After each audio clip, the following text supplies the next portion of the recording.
One of the great secrets to maintaining a discipline in one's life is that it has an incredible meditative or Zen quality to it.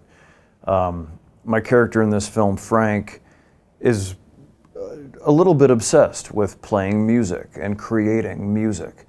It comes out in sort of an ugly way in the scene on the porch at Toni Collette's house, where he just simply says, but it's kind of nicely underwritten, he says, "I don't want to sell music." And what I take from that is he's saying, I don't want to be the salesman of other people's albums. I want to be making my album. Even if nobody buys it, that's what I should be doing. And I know that feeling firsthand. As somebody in the performing arts, when it's an ugly business, we've all kind of heard stories that are true about how much rejection and how superficial the business is. It's very seldom merit-based. So, for example, I've done very well. I'm very grateful for all the wonderful good fortune I've had. But me and my wife and all of our friends who have done well, we all have friends that we think are more talented than we are. And it didn't work out the same way for them. And so one of them is teaching college. Now, their life took them on different paths. And so knowing that, people often ask me, how can I get my kid involved in show business? And the same might be asked of Frank. How can we make it? How can our band make it as musicians? And I always say, I would advise that you take up woodworking, because it's addictive. It's an addictive craft that is so satisfying that doesn't require the input of any corporate entities. So quite frequently in Los Angeles, when I would go to a big audition for like a TV pilot or something that like really would change my life, it's incredibly stressful. You're just doing your best for days to keep your cool. You go do the thing, and it's invariably for a room full of bankers. So it's a terrible room. Usually with me, I'm trying to get a laugh, and they're all like, they all have their abacuses out, and they're like, well, in Maxim magazine, he has a mustache that's 17 points. And you leave, and it's just inscrutable. You're like, I have no idea how I did, which gives you a lot of stress and a lot of agita. So I would go straight to my shop and just start sanding a walnut table. And after just an hour of that, I'd put on some music, and I would see the tangible result of this work that I had done. That's the thing, is there's no way to describe the sensation. There's magic in it. Whether you're working with glass or metals or food or knitting or wood, you're making something better than it was. It was a pile of stuff, and now it's a lasagna. And you've done that with your magic powers.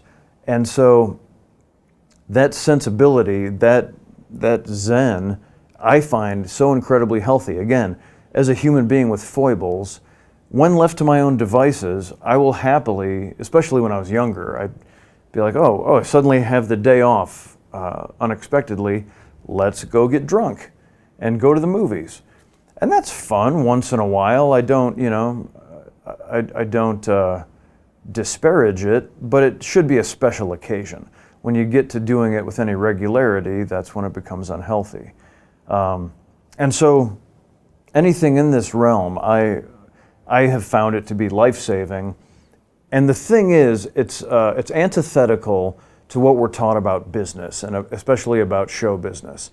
Show business, you're supposed to hustle all the time.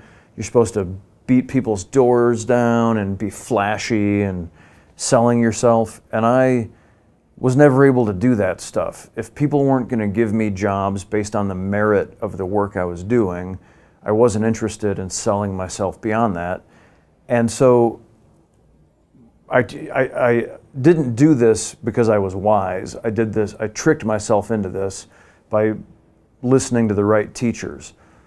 By going away and working in my wood shop, that gave me a mellow demeanor to the point that I no longer cared as much about the TV shows. Also related to this movie, I mean, this is the theme for me of this movie, is if you are having dilemmas in your life, if you're experiencing loss or there's any kind of trauma or tragedy, it's something we all have to deal with at some point. As long as you focus on the love relationships in your life and the health of them, and that health could mean screaming at each other and saying, I'm sick of you, how you leave the toothpaste cap off, or whatever it is, that is healthy. You're working it out so you can live together and love one another, whether it's your mom or your daughter or your spouse or your sibling. If you focus and maintain the health of those relationships, everything else is going to be okay. You may lose your job. You may get another job. That doesn't matter. Jobs will come and go, but you want that love relationship to always matter. And in this movie, my character Frank learns that if he makes the right decision and focuses on his love relationship, his dream will always be there. His dream is playing music. He makes the right decision as a parent. Everything works out in a satisfactory way. He doesn't become a rock star, but his dream continues. And in my life, by chilling myself out in my wood shop, amazingly, when I got my big break, they said, "Oh, we love your wood shop. We're going to make him a woodworker." And somehow my woodworking, my antidote to show business, became part of my persona. And now I have a campaign doing commercials for a glue company. So if you want to get on stage, learn how to use a chisel.